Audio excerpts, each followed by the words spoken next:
The idea of this session was to look at social media in terms of how teachers might use it to develop themselves professionally, or anybody within education, how they might develop professionally.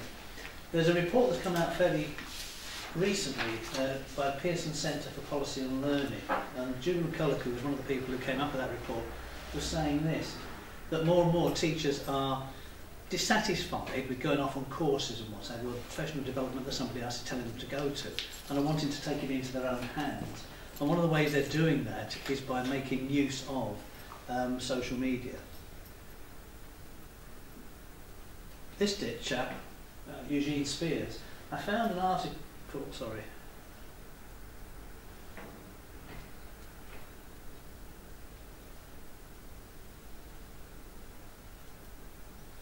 I found an article in The Guardian at the beginning of January where they pulled together some teachers to say, what are the predictions for 2013? What do you think is going to happen in 2013? This guy is an assistant head teacher at a school in Trowbridge, and he reckons that, as it says there, teachers will more and more return to Twitter as their first port of call for ideas, resources, inspiration and personalised CPD. And that's quite a leap really, because when you ask many people about Twitter, they tend to, if they don't use it, they tend to be quite dismissive of it. Oh, it's, you know, it's where Stephen Fry tells you what he's had for breakfast, sort of thing, you know, that daft sort of thing. But actually when you look into it, more and more teachers are doing just that. They're using this as somewhere where they can learn about the job from other teachers and get resources from other teachers. So some questions for you before we get started. So how many of you use Twitter? Okay. A number of people said ish. Professionally? Or how many Facebook accounts? Is that for home or do you use that as professional? I use it both. Yeah. Sorry? Both. Both? Yeah. Like one separate? Yeah, separate ones, yeah. I can't get onto, I can get onto Facebook, I can't get on with Facebook. I need to work. Twitter. But you're the same with Twitter. But I can't, not got to grasp with it yet. What about blogs? Anybody got a blog? Yeah. I love blogging, I think it's wonderful, wonderful. And Pinterest. Fairly new on Pinterest. Not heard of that.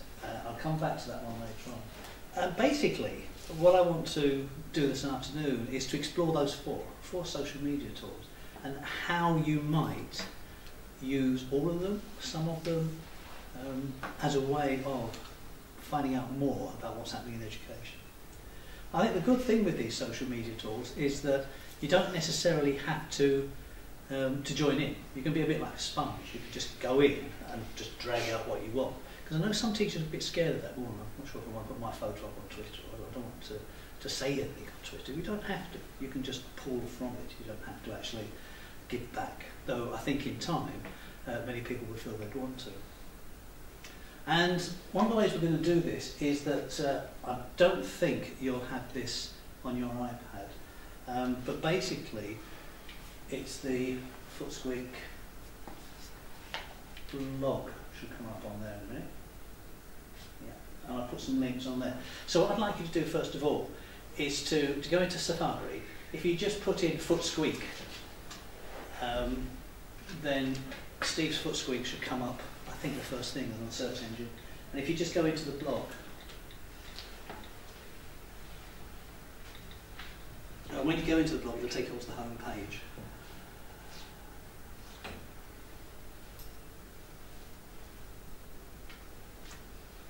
And when you're on the home page, if you go along the top orange bar, you want to go into the page that's called Footsqueek uLearn Conference.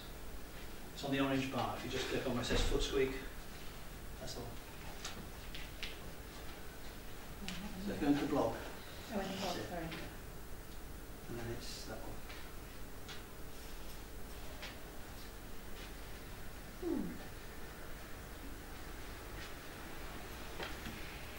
Ah, I've got Footsqueek it's on because Twitter. it's got it with an A. It's two E's. Ah, right. Right. I did a job. Yeah, and then what we're going into, I'm in there now. Go to the blog.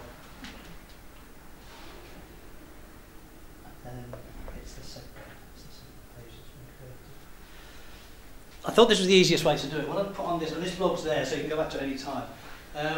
What I've done is split up into 4 parts: Twitter, blogging, Facebook, and Pinterest. And we'll have a look at each one separately. And for example, on the Twitter one, what I've done there is, in blue, there are 4 sites that you might want to go onto. I wouldn't suggest going onto them now, but 4 sites you might want to go onto for some ideas as how, as a teacher, as an educator, you might use Twitter. And then the next one, which are the ones that are in red, I've chosen 13, fairly at random. I've gone into try to find teachers, educators who are using Twitter in a big way, so you can have a look at them. And then the bottom 4 in green are hashtags. And we've used a hashtag this morning, the hashtag uLearn 2013. And the idea of hashtags is that if you put that hashtag into a tweet, then all those hashtags can be collected. So it's almost like having a conversation. So for example, if you went into the second one down there, which is hashtag EdChat, what you would find there are lots of educators got something to say, have set it on their Twitter account, and they're all being collected into one place under that hashtag EdChat. And it gives you an idea to have a look. So what I suggest you do is to tap on either one of the green ones or one of the red ones and see what you come up with. So for example, if I went into We Are Teachers as the top one, that's what I'd get. And what that does is telling me who it is that is doing the twittering. But more importantly,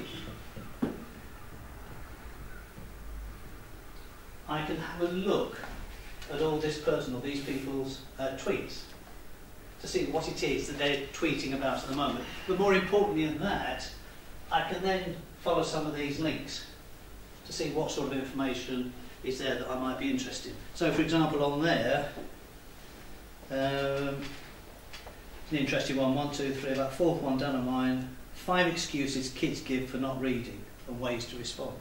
So as a teacher, I might think, well, that's interesting. I've got some children who are not reading at the moment. I might want to see where that takes me. So I might go and follow that link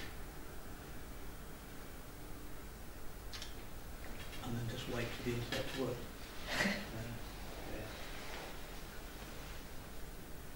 So there's somebody who has got a blog, somebody's put on this, We Are Teachers blog. They've given their 5 excuses teachers give for not reading, and they're giving some suggestions of what you might do about it. So for a couple of minutes, can I suggest that you click on any one of those red ones, see what some of those teachers have got to say, and also have a look at the EdChat ones, the hashtag ones at the bottom. Either order. The first group, when they did that, we suddenly had, I don't know why, they must have all been going to the same site, we suddenly had 5 different videos playing. That's when we needed headphones, noise all over the place. So have a look, see what you can find that's interesting, see if you can find anything there you think, oh, that's relevant, I wish I'd known about that.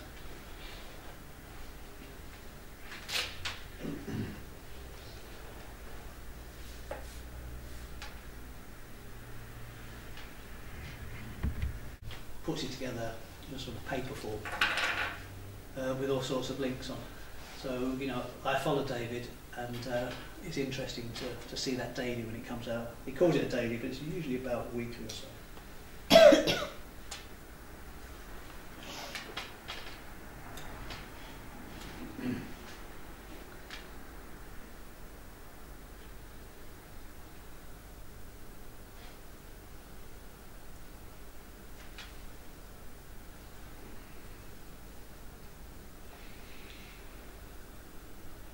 Secondary schools should look to primaries for innovative ideas. Hmm?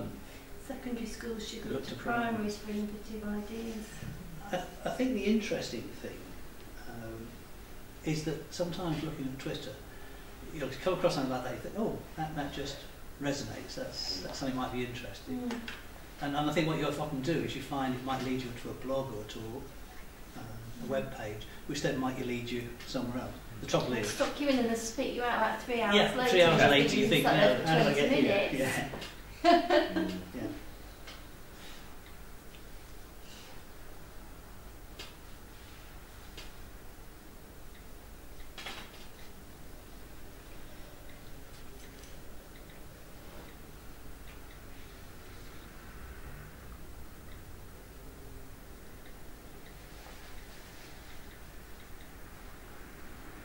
Yeah, I've just got David Miller's page up there, and you can see that David Miller Daily is out. So if I go onto that link, the amazing thing, that was 45 minutes ago. Now that's impressive, because he was talking to us 45 minutes ago, so you must have it timed to come in.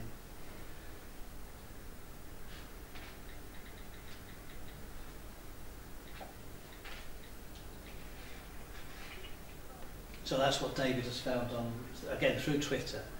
If they follow Twitter, I get to this link, and they're the sort of things that he's picked out, which he thinks teachers might find interesting. So he's got an article there about free technology and teachers. Add Prezi presentations to your Nomia lesson library. Again, all sorts of links there. Then also he has a list of videos that he suggested you might want to look at. One of them being Jimi Hendrix and the Popular Lady. And then articles about education. And funny enough, there's one there, 6 Twitter tips that will jumpstart your professional development.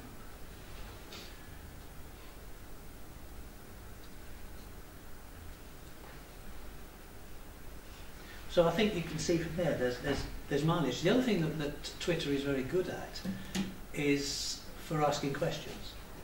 You know, so that you might be stuck on something, and it's worth sort of, especially the thing this works once you've started following other educators. Once you've started following other educators, it's worth putting out a question like, you know, I've got a year 6 class, can't get the boys to read, anybody got any ideas? And seeing what comes back. But to get to that stage, you've got to have actually be involved and be following people. But some of the people I put down there, if you did nothing else but just follow some of them, that would be a starter. So I'm going to move through because we've got about 4 lots to get through before we go back. And the next one is blogging. I don't know about anybody else. I know 1 or 2 people said that they had played around with blogs. I certainly never did much when I was ahead at school in terms of blogging, and it's 3 years since I finished, and we weren't in school either doing very much in terms of class blogs, though I know that's something that's growing all the time. But when I retired, and about 2 years ago, I started my own blog. I do some short stories, and I started my own blog. And in the first month, I think I had something like 4 hits. 2 years later, I'm sitting on I've had about 52,000 hits, because blogging is very, very powerful. And I just wanted to show you this. That's my blog. And they're the different parts of the world where most of the people who have looked at my blog have come from.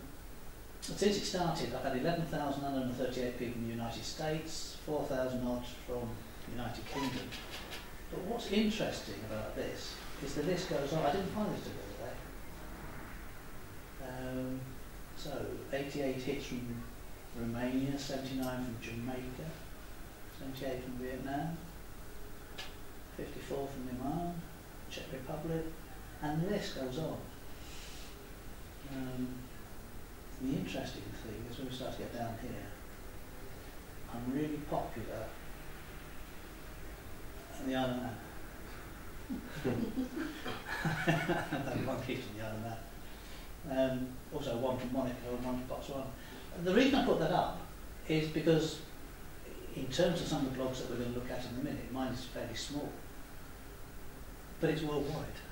And I think if you are blogging, and if you have got a blog and you keep that blog going on a regular basis, then what you're going to find is that it's not just the local teachers looking at it, or even teachers in the UK, but it could be teachers across the world who are interested in what you've got to say. And certainly some of the blogs that we've got here that I've listed for you, I've listed 6 there. These are all big blogs. These are blogs that have been going for a while. They'll have thousands of visits.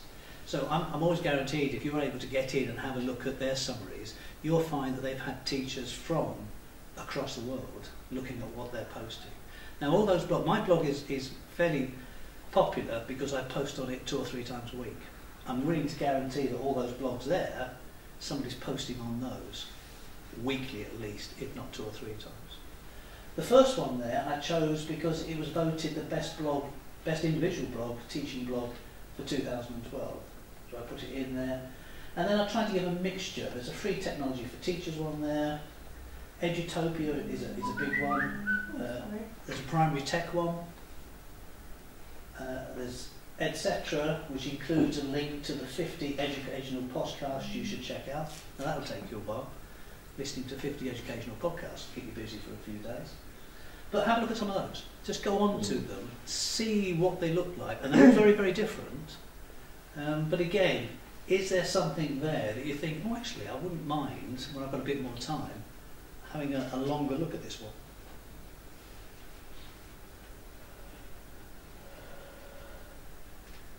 Where are you posting your blog? But How do you host your blog? WordPress, because it's free. Com. Com, yeah, it's free, it's easy. Blogger is the other one, the two popular ones. And this one from Richard Byrne, which I've got up, he just has lots and lots and lots of posts there about free technology for teachers, as well as, that's just his blog page, but at the top there, you can click onto any of those others, because that's his whole website there as well. So as well as his blog, he's also got a section there, iPad apps for school, Android for schools, Google tutorials, alternatives to YouTube, and goes on. You know, so you could almost, just with that one person, garner a heck of a lot of information. You know, if you wanted to find out about Google tutorials, it's probably worthwhile having a look in there. And that's before you actually get into his post, and within his post he'll have lots and lots of different links. These are all staying on the Footsqueek blog, so again, you can go back and have a look at these any time when you've got more space. Have a look at that top one that's voted the best blog. It's written by an Irish teacher. And apparently the title of his blog means classroom.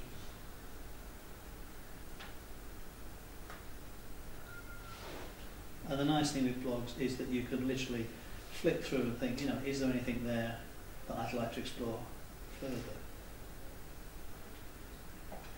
Because the way his is laid out, he gives you sort of short snippets of each of his posts, so that you can actually, I mean, the book shed book competition, I do my writing in a shed, so that just leaps out to me. I think I might have a look at that one later.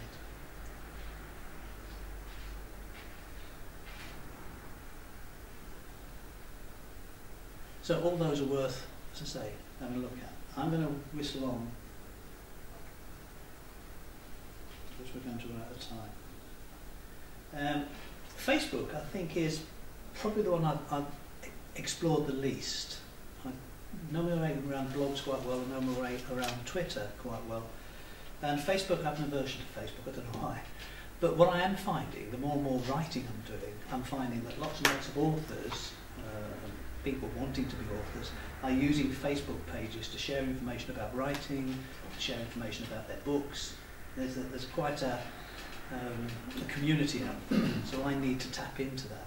In the same way, there's quite a community out there of educators who are using their Facebooks, or using a Facebook account, purely as something in which they can communicate with other teachers. And I think one of the good things with Facebook, to a lesser extent the blogs, but with the Facebook, I don't know about you, but when I go onto Amazon to buy anything, I invariably go down to the reviews to see what everybody else has said about it. And if it's got lots of good reviews, I'm more likely to go for it. Facebook's a bit like that, because when you look onto Facebook and some of the things that have been, people have either liked it or they may have put comments in. So again, have a look at some of those. There are 8 different Facebook pages that I've found. One interesting one, especially if you're not used to it, would be number 5, which is TED. Anybody watched any of the TED videos? If you haven't, there's some tremendous videos on there. Really excellent. Ken Robinson especially. But Ken Robinson. Ken Robinson, there's a couple there. The creativity one. About 4 or 5 years ago, I played that in a staff meeting. Nothing else, I just played that. And the staff just talked about it for weeks and weeks and weeks. It's probably one of the best staff meetings you ever did. Somebody says because I didn't say anything. But if you look at that one, you go onto that TED Facebook one. First thing you notice is there's been 2.6 million likes. So this is a popular page. You know, this is something that people are looking at. And again, I found one, there it is, it's the second one down there. When education is not a given, 8 inspiring TED Talks. So again, if I was still in education, I'd probably want to go in there to see what those 8 talks are. You know, is there something new that I've not seen before? I know TED quite well, but there's always new stuff going on. And the interesting thing is there have been about 10 comments about it and 316 likes. So, you know, there's some obviously stuff on there that people are interested in. And that goes on and on. But have a look at some of those others.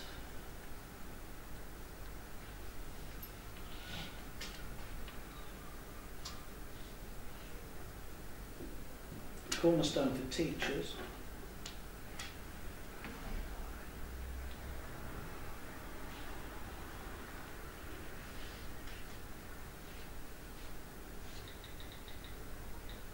Again, this one is a lot of 5 free apps for digital storytelling and sharing kids' ideas. Again, it's a mixture here of people giving away apps or suggesting ways towards technology and sometimes just saying what's on their mind.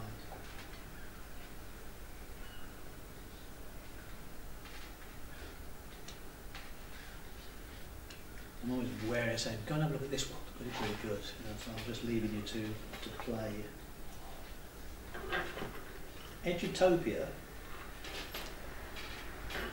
comes up a lot. Edutopia's got a blog, you find them on Twitter, and this is what you'll find with some of these, that they have a presence across the whole thing. So they have a presence on Twitter, they'll have a presence on with either a blog or a website, or website and blog, and they'll have a presence on Facebook.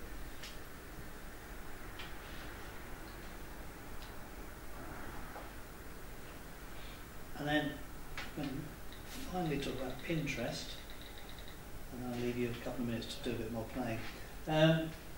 For those of you that haven't come across Pinterest, basically the simplest way to describe it is that you are, if you haven't got a Pinterest account, you're allowed to sort of create a board. We could create as many boards as you like. And it's basically creating a pin board of which you can pin any resource you like. So if you find an interesting resource on the internet, you can pin it to your board, and then it's available for anybody else to look at. What I've also done in here is I've put in an infographic. Anybody seen infographics? Yeah, some great infographic. If you look up, if you put education and infographics into Google, it'll come up with all sorts. I chose this one because the infographics are basically just big posters, just packed full of information about various things. And this one is about how professors, peers and interests. So it's the role Pinterest is playing inside and outside the classroom. And it's just stacked full of tips, statistics, all sorts of things, which I'm not going to go through. I'll leave you to go through it sometime. But down the bottom, I put 10 Pinterests. And if I just show you one, I'll show you the extremes. You can have one person will have a Pinterest board and they'll just have one board and put lots and lots of things on it. Or you might have somebody like Janet Corder here, who's created something like 69 boards, and she's got well over 9,500 pins on them. When somebody is doing a lot of it, the good thing about this is that she's created all sorts of boards, so we might ignore some of those, but there's Prometheus and smart boards, iPads, iPods and iPhones. She's got one about blogs for education, which has got 145 pins. She's got another one there, QR codes, 136 pins. So if I was interested in QR codes, then that would be a pin board worth looking at, because on there I'm going to find lots and lots of information about, not just about what QR codes are, but how, because I know there's an educational pin board, how other educators are using something like QR codes. And they've got mentioned this morning, I know, and I think they're very powerful. And I can then go into any of those that takes my fancy. Let's just go into this one. And then what that does, because it's pinned on that board, it just takes me to the source page. It takes me back to where that particular pin came from. So there we are. And what that's doing is probably giving me yet another blog that I probably haven't followed or I haven't come across that I might find interesting. But there, somebody's using, they've got a blog post about how to use QR codes in the classroom. So again, with Pinterest, there's some great material, great resources, great information out there. It can hit you in the face because there's so much of it. And as I said before, at first you might just want to find different boards and just sponge information from them, just take from them. But at the same time you might think, well actually, I found some good stuff. I wouldn't mind starting my own Pinterest account. I wouldn't mind start pinning some stuff of my own up there to share with other people. What you often find is that people who've got a blog, certainly on my blog, my short story blog, I have a Pinterest link as well. So somebody can come. I don't do much in the way of a pin board, Pinterest, but there's a link from my blog straight to my Pinterest as well. And what you'll find, again, as I said before, lots of these people, if they've got a blog, they've got a Facebook page, they've probably got Twitter, they've probably got Pinterest. So you'll find them propping up all over the place. Another interesting one was the Times Educational Supplement had got their own pin board, and it's a special ed one. So there you've got resources about autism, dyslexia, again dyslexia, writing, all sorts there. And again, these are more likely to take you to resources, but sometimes they'll take you to articles about these things as well. And again, you can see with some of them it's 12, 15, 24 pins. And again, that resources for autism, we've got 56 pins on there. So I know that if I've got a particular interest in that, there's likely to be something on there that's going to take me off somewhere else. And most of the time, because this is Times Ed, most of those links will be taking me into the Times Ed article, I would imagine. I'm guessing that's what will happen. So sometimes if it's a company doing it, then all their links are going to be back to themselves. If it's an individual teacher, they'll be taking to your links all over the place. Right, we've still got 5 or 10 minutes. Any questions? It's just been one of those days, really, isn't it, where you think to yourself, can't I get there? Someone's throwing at me, you know. On your WordPress.com blog, yeah, you put up an analytics page. Yeah. What analytics software were you using for that? Whatever comes with it. Let me see if I can find it again.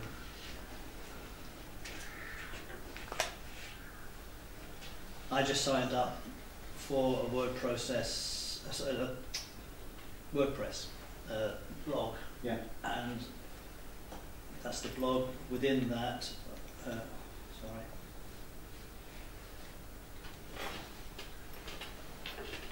that's my dashboard. So that each day I look at that, it will show me how many comments and things I've had. There's your analytics. Well, that's for yeah. So that will tell me that yesterday I had 279 views. Mm. But then I can go into, it'll break it down even more for me.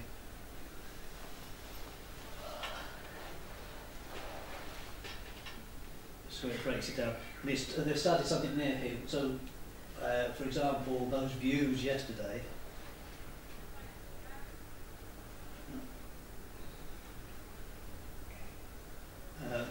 The lighter blue is how many views there were, the dark blue is how many actual individuals. So some individuals might have been looking 2 or 3 times.